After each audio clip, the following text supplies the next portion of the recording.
Hello, I'm Roland Evans. This presentation on EMDR for therapists is a follow-on from my previous video on trauma. I highly recommend you watch that video before viewing this one. I've been a practitioner of EMDR for over 25 years, and I use it with all of my clients, though not in every session. Over the years, I've adapted the standard 8-phase model to fit with my own therapeutic approach, so this video may be somewhat different from a standard EMDR training. EMDR is a powerful technique most often used to process and resolve traumatic memories. However, EMDR can be used in many different ways in therapy: to connect with our inner resources, to explore dreams, to enhance imagination, to understand and move through current emotional turmoil. In fact, any therapy that requires an engagement with our inner experience. In order to use EMDR, it's essential to have a good grounding in counseling and therapeutic skills and to do a basic training. EMDR techniques may appear simple at first, but they have powerful and often unexpected results. Clients who've been traumatized experience strong emotions and physical reactions, particularly during the first EMDR session. It's our responsibility as therapists to support and guide clients through the process towards a successful resolution of their problems. This requires a good grounding in what I call a healing environment. That's explained more fully in the video on trauma. As practitioners, it's important to treat EMDR with respect and care and get the training and support we need. What is EMDR? EMDR is a therapeutic method discovered and developed by Francine Shapiro in 1987. It's now accepted as one of the foremost therapeutic approaches for trauma recovery, and it's validated by a lot of research and used by thousands of practitioners. The story is that Shapiro found herself feeling calmer and less stressed when she moved her eyes back and forth. Curious about this phenomena, she went on to research eye movements and cognitive behavior therapy with veterans of the Vietnam War. From this research, she developed EMDR and created a training program. Rather than keep the technique to herself, Shapiro formed the EMDR International Association, EMDRIA, which oversees trainings and intervenes in disasters across the world. EMDR is accepted as a trauma treatment by the WHO and has more than 20,000 practitioners.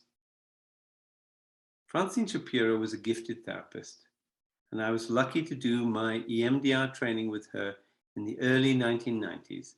Sadly, she died in 2019. The theory behind EMDR is not completely understood or validated by research.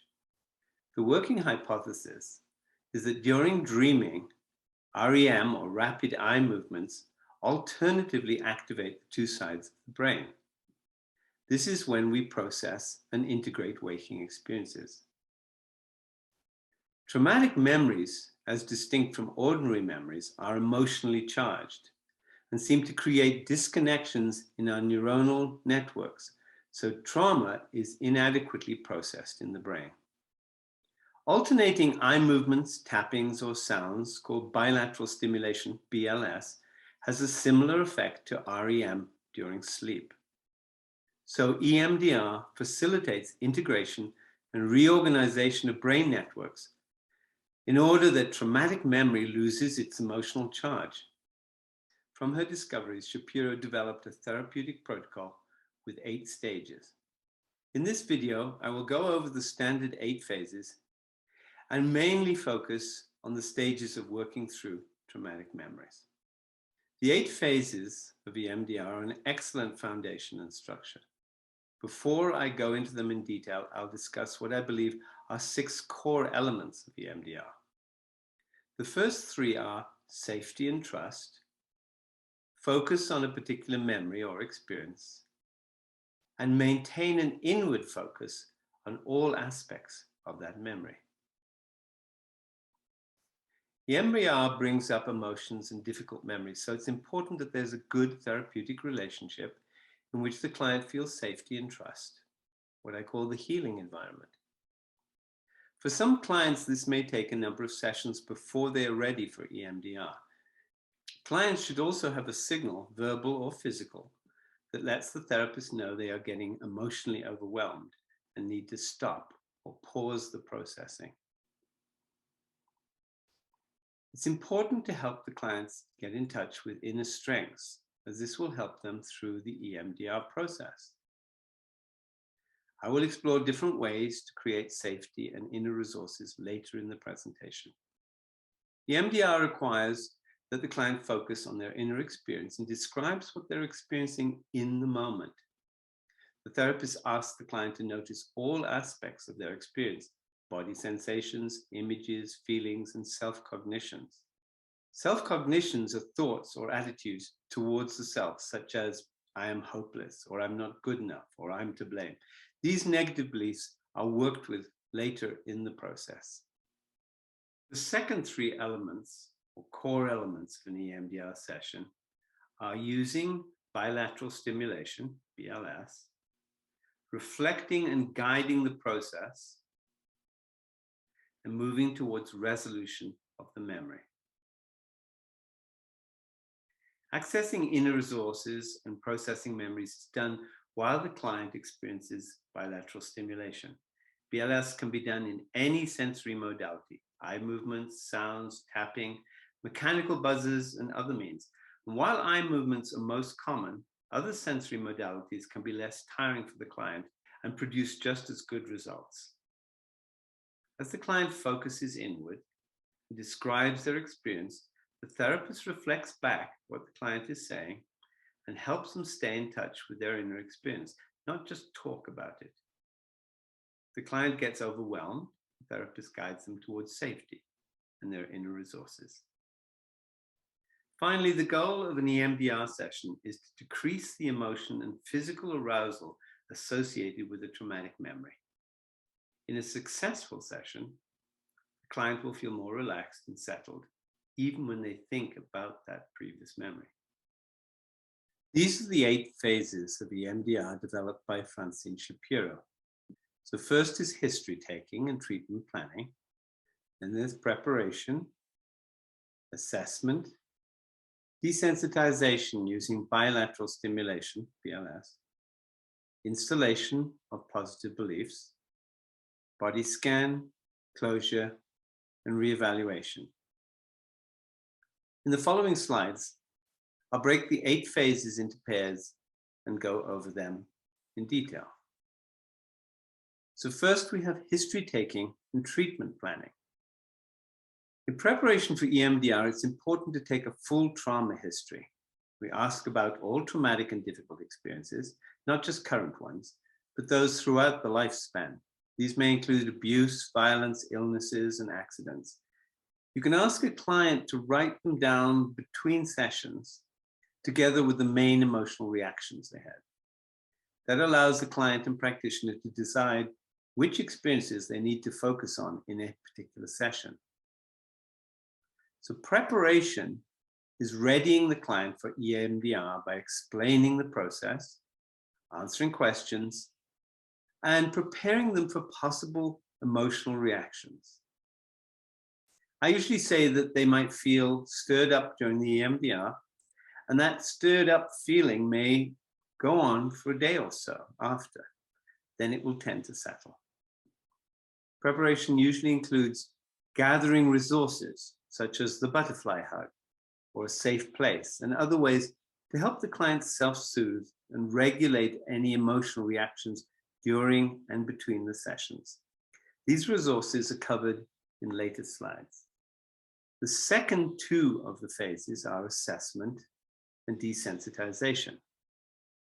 I consider these the core of the EMDR process, deciding on a focus for the session and working through the memory using bilateral stimulation. So assessment is when the client and therapist discuss what needs to be the focus during that session, where to start. For an initial EMDR session, I usually suggest we work with a moderately upsetting recent experience. That allows the client to get used to and understand the EMDR process before approaching highly charged traumatic memories. However, occasionally, even when working with these moderate issues, difficult or more difficult memories may intrude, and these will have to be dealt with. SUDs, or subjective units of distress, are useful for some clients, but not all clients. You ask the client to rate how distressed or disturbing a memory or thought is on a scale from 1 to 10.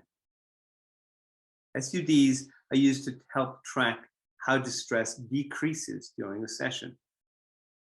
An alternative is simply to ask how the client is doing, how they're feeling right now. Desensitization is what Shapiro called adaptive information processing. Bilateral stimulation is used to help work through a memory in all its dimensions: sensations, emotions, thinking, and self-beliefs. As negative beliefs come up, they should be noticed so that counteracting positive beliefs can be developed later. If the client gets overwhelmed, they are helped to return to a calm inner experience using their safe place or other resources. The next two phases ensure the EMDR will make a difference for the client. You want the client to develop a more positive self-image, and you also want to check that there is no residual tensions in the body at the end of the session related to the traumatic memory. So installation of positive beliefs, these are self-statements that antidote and counteract the negative self-beliefs. If a person says they are not good enough, you help them create a belief such as, I am strong, I am competent, I can do it. Bilateral stimulation is used while the client says those positive side statements, either to themselves internally or out loud. If there's resistance or hesitation in taking on and saying those positive beliefs, you work with the resistance, using bilateral stimulation until the resistance goes down. So you would say, so if you're unable to say that, just stay with it, notice what comes up, and let's go through that. Having a client say out loud a positive belief a few times while doing bilateral stimulation seems to help it sink in deeper. So the body scan reinforces the sense of relaxation and relief the client feels. If there's tension, ask the client to focus on that and breathe into it until it releases while doing the bilateral stimulation.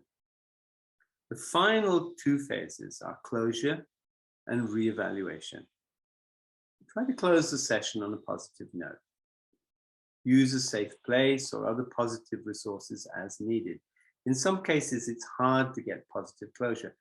Let the clients know that they may feel stirred up for a day or so, but it will get better after that.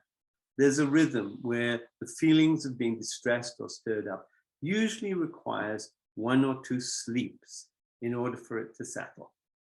Almost always by the 3rd day, the client will feel a bit better. Reevaluation. Each new session should begin with a review of experiences provoked by the EMDR between sessions. This may include flashbacks, dreams, insights, new memories, and different associations. Check to see if the old memory still holds an emotional charge, and SUDs can be useful for that. In the new session, the client and therapist will go back to the assessment phase of treatment and decide what to work on next. If a client is anxious or resistant, it's important to work with the anxiety and resistance first before tackling a new experience. In general, I tend to do EMDR only every other session, as it takes time to work through and integrate the new experiences and self-beliefs. Now, I've talked about inner resources and safety a number of times. In the preparation phase, phase 2, we want to create a sense of control and safety for the client. The butterfly hug is a simple self-soothing technique developed to give immediate help during a crisis. You'll find examples and more information about these techniques on my website, www.rolandevans.com/EMDR. So I'm just going to demonstrate the butterfly hug. So first of all, you take your 2 hands, put them on your chest crossed. This hand, that hand. And then you link the fingers together. Thinking about some positive experience, you gently tap with your eyes closed or just semi-open, thinking about a positive experience. And notice how your body starts to settle. Keep it rhythmic. Breathe deeply and settle in. That's all there is to the butterfly hug. It can be used in many different kinds of situations, but it's a very useful technique to teach your clients. A safe place is a soothing inner experience that the client constructs from positive memories or images, and that they can access and return to as needed. The more vivid and multisensory, the better. Sights, sounds, smells, sensations, feelings, and maybe a tag or name are very useful to help the client access that safety, that sense of being secure. So an example might be walking on a beach, might be being in a forest, lying on a nice grassy field, could be being in a bath, in a bed, or it could even be a dream image that comes to the client. Rhythmic breathing. Whenever there's physical tension, ask the client to focus on that place and breathe into it until it relaxes. For anxiety, keeping the breathing rhythmic and regular with pauses and longer out breaths helps decrease heart rate and tension. So the client would breathe in, hold, breathe out a little longer, hold, and breathe in, and keep that going rhythmically. Bilateral stimulation. This could include eye movements, rhythmic body tapping, mechanical buzzers, alternating sound beeps in each ear, or a combination of different modalities, such as sounds and buzzers. When doing the bilateral stimulation, it does not make much difference which sensory mode you use. Eye movements tend to be more stimulating, but also more tiring. They do tend to move the desensitization along faster. Sounds and tapping or buzzers allow the client to close their eyes and focus inward. And that helps access imagination and vivid memories.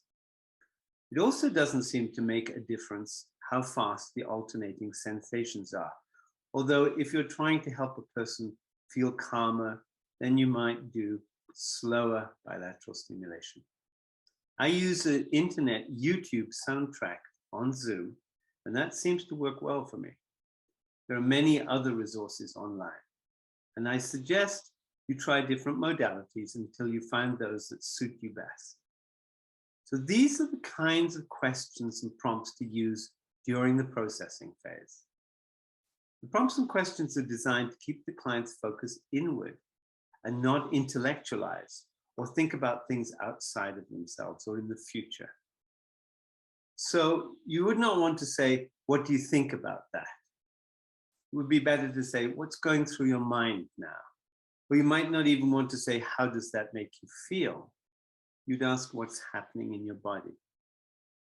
So what are you experiencing now is a very common prompt. Go with that. What do you notice in your body? Say more about that. What feelings does that bring up? What thoughts about yourself does that suggest? This is more like the negative self-beliefs. When was the earliest time you felt that feeling? That question will tend to push the client back into an earlier memory, sometimes into a childhood memory. What do those images and feelings remind you of? Again, that might prompt a regression to an earlier time. Before asking a question or giving a prompt, reflect back what the client says in their own words, using the present tense. So if a client says, well, I'm feeling a knot in my chest, you would just say, you are feeling a knot in your chest. Say more about that. Or breathe into that. Or what is that knot like? Stay with that sensation. So if a client says, my father was hitting me with a belt, you'd say, your father is hitting you with a belt. What do you feel in your body right now? What message do you take from that? These all keep the experience in the present and in the body. So how should you integrate EMDR into your own therapy? Well, first of all, do it gradually. EMDR is a powerful and useful technique, and it's important that you add it naturally into your normal therapeutic approach, not just jump in. And to begin with, use EMDR with easier clients, targeting only moderately distressing experiences. With a new client, I do a trial EMDR session on an easier experience before working with deeper trauma. For instance, I might ask them to target a fight with the spouse, or stress with a workmate, or minor anxiety about an exam. So get familiar with the 8-phase protocol before branching out. The 8 phases may seem a little rigid at first, but they're a useful foundation from which to build your comfort and familiarity with the EMDR process. As I said previously, many EMDR sessions are emotionally charged. Earlier traumatic memories often surface unexpectedly, so it's important to stay calm and present and engaged, whatever the client brings. Having a structure, knowing where we are in the process, helps us stay grounded. Get supervision and practice EMDR skills with colleagues. When I learned EMDR, I attended more than one peer supervision group where we practiced different techniques and gave each other support. It's a great help to work with colleagues, particularly at the same level as yourself. With time, EMDR becomes a natural and useful addition to our therapeutic skills. And you'll find yourself adapting the method so that it becomes a natural part of your way of working.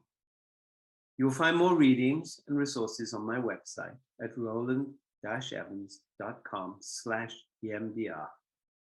There are many, many resources on the internet. Find those ones which suit you best. Thank you.